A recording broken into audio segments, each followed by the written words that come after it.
حكمات ساحرات قرية سالم حصلت ما بين أول سنة 1692 ونص 1693، وتم اتهام فيها 200 شخص بممارسة السحر والشعوذة، منهم 20 واحد اتعدموا بالفعل.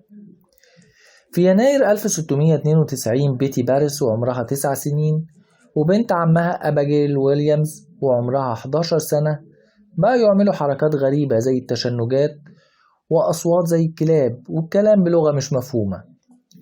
بعد كده اتهمت إليزابيث أو بيتي اللي هو اسم الشهرة بتاعها وأباجيل اتهموا عبدة لأبو بيتي اسمها تيتوبا إنها عملت لهم سحر، هي وشحاتة اسمها سارة جود وست عجوزة اسمها سارة أوزبور.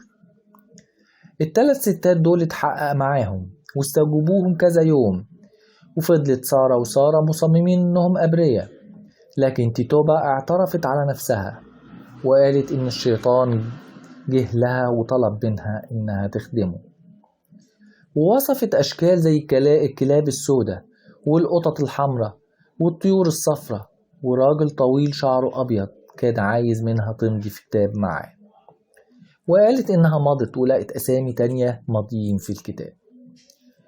ونتيجة لكده حصلت سلسلة من الاتهامات في الشهور اللي بعد كده، من ضمنها مارثا كوري اللي كانت عضو منتظم من أعضاء الكنيسة، واللي خلت الموضوع يكبر، لأن إذا كانت المسيحية الصالحة دي ساحرة يبقى أي حد ممكن يكون ساحر، لدرجة إنهم استجوبوا دورسي بنت سارة جود اللي عمرها 4 سنين، وكلماتها اللي مش مفهومة طبعا لأنها طفلة صغيرة اتخذت إنها اعتراف.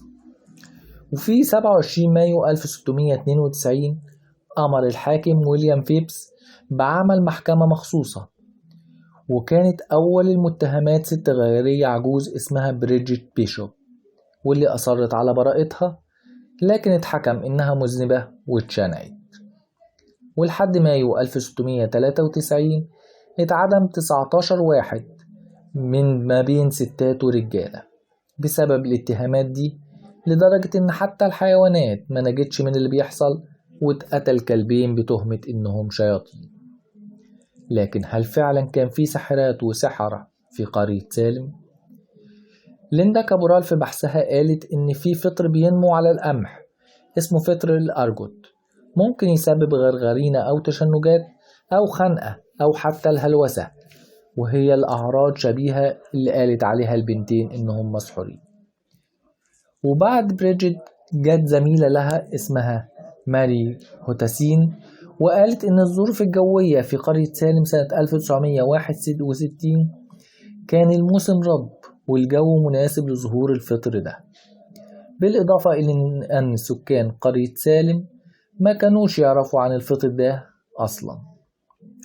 لكن في علماء تانيين قالوا إن المنطقة كلها مناسبة لنمو فطر الأرجوت، بس اشمعنى ظهرت الأعراض دي في قرية سالم لوحدها وما ظهرتش في بقية الأماكن؟ وقالوا إن السبب الحقيقي هو الهستيريا الجماعي.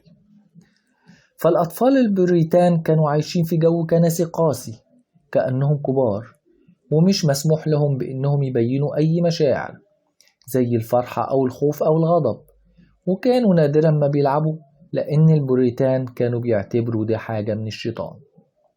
وفي الجو القاسي ده كانت أباجيل وبيتي مسحورتين بالقصص المسلية اللي كانت بتحكيها تيتوبا، الحاجة اللي كانت ممنوعة عليهم، وده ملاهم بالخوف والذنب.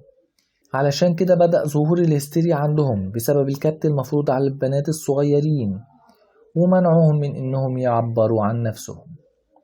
وإنتوا إيه رأيكم؟ هل فطر الأرجوت ولا الهستيريا الجماعية ولا ده كان سحر حقيقي؟